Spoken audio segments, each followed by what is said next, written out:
이로 말미암아 주 예수 안에서 너희 믿음과 모든 성도를 향한 사랑을 나도 듣고 내가 기도할 때에 기억하며 너희로 말미암아 감사하기를 그치지 아니하고 우리 주 예수 그리스도의 하나님 영광의 아버지께서 지혜와 계시의 영을 너희에게 주사 하나님을 알게 하시고 너희 마음의 눈을 밝히사 그의 부르심의 소망이 무엇이며 성도 안에서 그 기업의 영광의 풍성함이 무엇이며 그의 힘의 위력으로 역사하심을 따라 믿는 우리에게 베푸신 능력의 지극히 크심이 어떠한 것을 너희로 알게 하시기를 구하노라.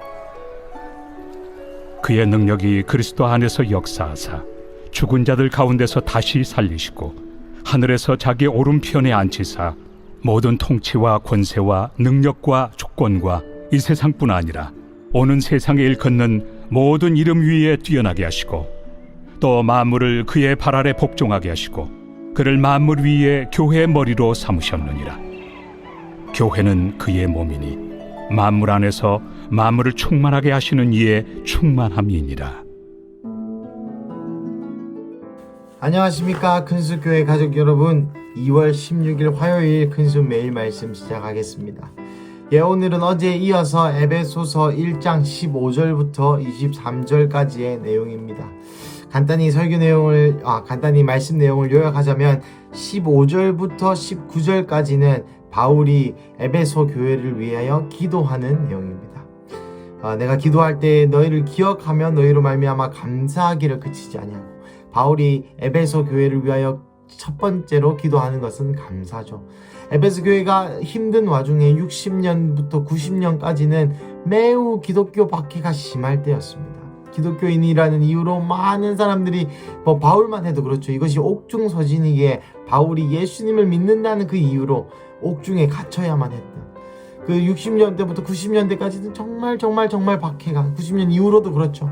이 니케아 공회, 또 그다음에 밀라노 칙령 이전까지 정말 기독교가 박해를 몇백 년 동안 받아옵니다.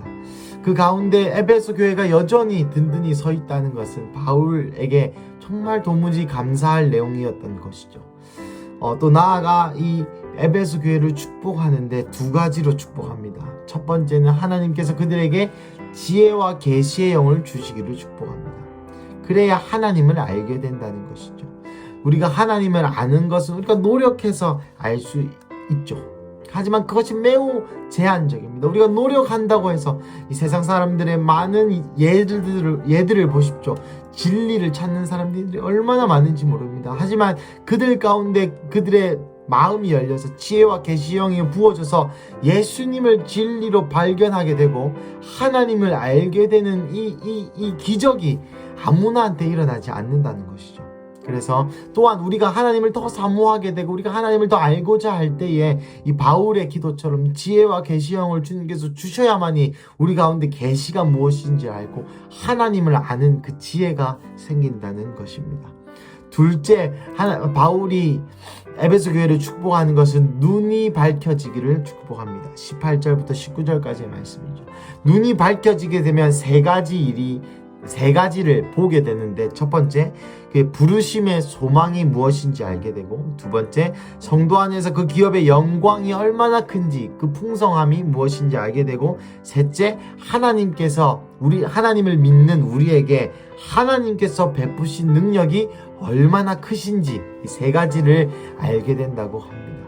우리의 눈이 밝혀질 때에 부르심의 소망, 하나님이 우리를 무엇을 하라고 부르셨는지, 또한 그 소망을 깨닫게 되고, 둘째로 그 기업의 영광, 성도 안에서의 하나님이 역사하시는 그 영광이 얼마나 큰지, 그리고 셋째, 하나님이 우리에게 행하신 일이 얼마나 크시고 얼마나 감사한 일인지를 깨닫게 된다는 것이죠. 우리 가운데도 똑같이 눈이 밝혀져서 이 세 가지를 볼 수 있는 우리 큰숲 가족 여러분 되시기를 축복합니다. 그리고 20절부터 23절까지는 교회에 대해서 말하고 있습니다. 교회의 머리는 주님이시고 우리의 주님은 교회의 머리이시다. 그래서 그 주님이 이 모든 통치와 권세와 주권 위에, 또 주님의 이름이 모든 이름 위에 있다는 것은 마치 그런 것이죠. 이 헬라적 사고, 그리스의 사고 방식에는 이 어떤 사람들을 설득시키거나 사람들과의 어떤 대화의 방식에 있어서 세 가지 방식이 있습니다. 첫 번째, 감정에 호소하는 것이죠. 나 한 번만 봐주라, 이런 식으로 감정에 호소하는 것입니다. 두 번째, 이성에 호소하는 것입니다. 무슨 말이냐면, 야, 네가 이렇게 했기 때문에 나한테 이렇게 하면 안 되지 않아? 네가 이렇게 했기 때문에 내가 이렇게 하는 거야 라고 사람들을 설득하죠. 마지막이 바로 이 권위에 대한 설득입니다. 예를 들어서 만약에 예준 전도사님이 말했어, 물을 하루에 1리터씩 맞으면 살이 빠진대. 그러면은 사람들이 아무도 안 믿어주겠죠. 하지만 저명한 물리학, 저명한 생물학자, 저명한 비만을 한 50년 동안 연구한 박사님이 말씀하여 주셨어. 물을 하루에 2리터씩 먹으면 살이 빠진대 라고 하면은 확 갑자기 이 설득이 되죠. 그러한 것입니다. 이 바울도 예수님이 얼마나 권위가 있고 예수님이 얼마나 존귀하신 분이신지 먼저 팍 박아놓습니다. 예수님의 능력은 죽은 자들 가운데서 다시 살리셨고 하나님께서 그 우편에 앉으셨기 때문에 모든 권세와 통치와 주권이 주님께 있다. 이 주님이 교회의 머리이시기 때문에 이 교회가 이 세상에서 만물이 그 발 아래 복종하게 될 것이다. 물론 이 성경에는 만물을 그 발 아래 복종하게 하시고 그를 만물 위에 교회의 머리로 삼으셨다. 여러분 잘 생각해 보십시오. 예수님의 이름 아래 만물을 복종시키셨는데 예수님의 몸이 교회입니다. 그러면 이 구절을 통해서 바울이 얘기하고자 하는 것이 무엇이겠습니까? 교회가 만물을 다스릴 수 있다. 교회 밑에 하나님의 권위 아래, 만약에 교회가 하나님과 정렬되어 있다면, 교회의 머리이신 예수님을 따르는 몸으로서 교회가 올바르게 작동만 한다면 모든 권위 위에 계신 예수님의 권위를 몸이 그대로 받아내는 것이죠. 여러분 잘 생각해 보십시오. 저는 김예준이라는 사람입니다. 여기까지 잘 보이십니까? 제 머리만 김예준이지 않죠. 제 손도 이 손바닥도 김예준의 일부이고 이 손바닥도 김예준의 일부이고 이 몸 전체가 김예준의 일부입니다. 사실 여러분 생각해 보십시오. 머리만 있는 사람은 우리가 시체라고 부릅니다. 예수님이 머리시고 몸이 우리라면, 몸이 교회라면 예수님과 우리는 하나인 것이죠. 예수님의 권위를 그대로 순종, 만약에 머리가 시키는 대로 몸이 하지 않으면 우리는 병든 몸 혹은 환자라고 부릅니다. 건강한 사람이 아니죠. 내가 머리는 손을 들라 했는데 손을 내리게 되면 굉장히 치유가 필요한 상황인 것이죠. 그렇지 않고 정상적인 상태에서 머리가 시키는 대로 손이 이렇게 움직여지고 발이 이렇게 움직여진다면 그것은 하나의 성체, 하나의 개체로 봅니다. 머리 따로 몸 따로 보지 않죠. 그러면 예수님이 머리시고 우리가 몸이라면 우리가 예수님의 일부가 된다는 것입니다. 예수님의 한 부분이 될 수 있다는 것이죠. 예수님 아래에 만물의 모든 권위가 복종하면 이 몸, 예수님을 그대로 표현하는, 예수님의 명령대로 머리가 시키는 대로 몸이 하는 것처럼 예수님의 명령대로 하는 이 몸의 모든 행위들 아래 만물의 권세가 놓여져 있다는 것입니다.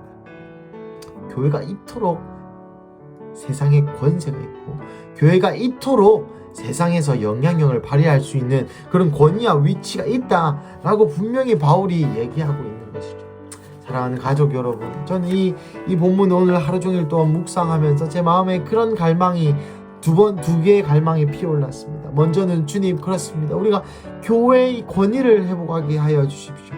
교회의 권위를 어떻게 회복할 수 있습니까? 그럼 우리가 세상에 나가서 야 이렇게 하고 저렇게 하고 저렇게 하고 이렇게 좀 비속한 표현으로 정죄 때리고 그러면 교회가 세상이 바뀌고 세상이 주님 뜻대로 세상이 정결하게 됩니까? 아니죠. 오히려 우리를 손가락질할 것입니다.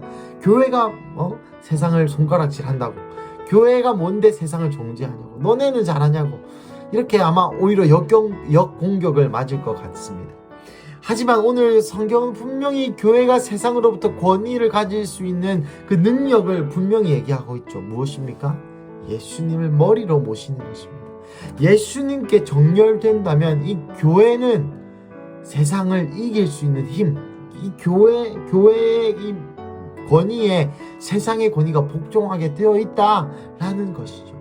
사랑하는 가족, 그래서 내 마음에 그런 간절한 소망이 피어올랐습니다. 주님, 교회의 권위를 회복하게 하여 주십시오. 즉 우리의 교회가 그리스도 예수님을 머리로 정렬되게 하여 주십시오. 오직 그 일만이 일요일도 주일도 목사님께서 말씀하여 주셨죠. 우리가 성결케 하는 것, 거룩하게 하는 것이 우리의 힘이다 라고 말씀하셨는데, 그 거룩이 바로 주님을 닮은 거룩, 주님께 정렬된 그 거룩, 구별되어서 하나님의 말씀을 청종하는 바로 그 정렬이 바로 거룩 아니겠습니까? 그것이 바로 우리의 힘이 될 줄로 믿습니다. 둘째로는 이 바울의 기도가 저 가운데 임하기를 간절히 소망했습니다. 주님, 저에게도 지혜와 계시의 영을 부어주십시오. 주님, 저에게도 눈을 밝혀주셔서 부르심의 소망이 무엇이고 성도 안에 그 기업의 영광이 얼마나 풍성하고, 그 다음에 우리에게 베푸신 주의 능력이, 주의 영광이 지극히 크심이 어떠한지 주님, 저를 좀 알려주십시오. 지금 제가 너무 알고 싶습니다. 그런 마음이 들었습니다. 사랑하는 가족 여러분, 이 화요일 아침 가운데 첫 번째 교회를 위하여 기도하여 주시고, 두 번째 여러분 개인의 신앙 가운데 지혜와 계시의 영을 달라고, 우리의 눈을 밝혀달라고 함께 기도하며 주님께 더 가까이 나아가는 그런 시간 되시기를 주님의 이름으로 축복합니다. 함께 기도하시겠습니다. 사랑하는 하나님, 이 시간 기도합니다. 우리의 사랑하는 교회를 축복합니다. 우리 큰숲교회, 아니 먼저 제가 주님께 정렬되게 하여 주시옵소서. 주님, 교회의 머리는 예수 그리스도를 하셨는데 너무나도 제 마음대로 하고 싶음을 용서하여 주시옵소서. 또한 목사님, 사모님에게 정렬되어야 하는데 너무나도 제 마음대로 하고 싶고, 제 마음대로, 제 생각에는 교회가 어떻고 제 생각에는 교회가 저떻고 이런 생각들이 있었음을 주님 고백하고 회개합니다. 주님, 이 시간 우리의 교회가 머리 대신 그리스도께 순종하게 하여 주십시오. 또한 목사님, 사모님의 그 비전 아래 순종하게 하여 주십시오. 그래서 교회의 거룩성을 회복하여서 다시 한번 이 교회가 세상 만물의 권세 위에서 하나님의 말씀을 대언할 때에 그것이 정렬되는, 하나님의 뜻을 이 땅에 이루는 그런 통로로서의 교회, 그리스도의 몸으로서의 교회, 그리스도를 오롯이 드러내는 그 완벽한 통로로서의 몸으로서의 교회 상을 회복하게 하여 주시옵소서. 하나님, 또한 기도하는 것은 우리의 개개인의 가족 한 명 한 명의 그 영적인 성장을 위해 기도합니다. 주님, 우리에게 지혜와 계시의 영을 부어주십시오. 지혜와 계시의 영을 부어주셔서 하나님을 더 알도록 하여 주십시오. 그리고 우리의 눈을 밝혀주시옵소서. 우리의 눈을 밝혀주셔서 우리의 부르심의 소망이 무엇인지 깨닫게 하여 주시고, 성도 안에서 그 영광의 풍성함이 얼마나 크신지 또한 깨닫게 하여 주시옵시고, 또한 우리에게 베푸신 하나님의 능력이 지극히 크신, 얼마나 크신지 깨달아 우리가 항상 감사하고 항상 그 능력 아래 살아갈 수 있도록, 그러므로 통하여서 하나님을 더 사랑하게 되고 예수님과 더 깊은 사랑에 빠지는 그런 화요일, 그런 우리 큰숲 가족들 되게 하여 주시옵소서. 주님 사랑합니다. 주님 너무나 감사합니다. 주님 모든 말씀 살아계신 예수님의 이름으로 기도드렸습니다. 아멘.